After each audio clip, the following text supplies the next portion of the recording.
1942ஆம் ஆண்டு வெளிவந்த தமிழறியும் பெருமாள் திரைப்படம் வட இந்திய புலவரான காளிதாஸ் அவர்கள் தமிழ்நாட்டில் மீண்டும் பிறந்தால் எப்படி இருக்கும் என்ற கதையை அடிப்படையாக கொண்டு எடுக்கப்பட்டது.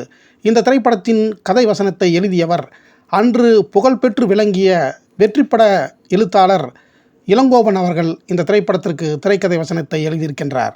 காளிதாசன் அவர்களின் 2 பிறப்பை சொன்ன இந்த திரைப்படத்தில் வெவ்வேறு காலகட்டங்களில் வாழ்ந்த முத்தமிழ் சங்க புலவர் நக்கீரன் மற்றும் ஔவையார் இவர்களுடன் காளிதாசன் ஒரே அரசவையில் தமிழுக்காக வாதம் செய்யும் காட்சி அமைக்கப்பட்டது.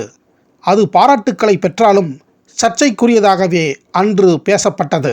இது போன்ற காட்சிகளுக்காக அன்று கீழ்ப்பாக்கத்தில் உள்ள நெப்டியூன் ஸ்டுடியோவில் மிகப்பெரிய அரண்மனை அரங்குகள் அமைக்கப்பட்டு இந்த திரைப்படத்தின் படப்பிடிப்பு தொடர்ந்து நடந்திருக்கின்றது.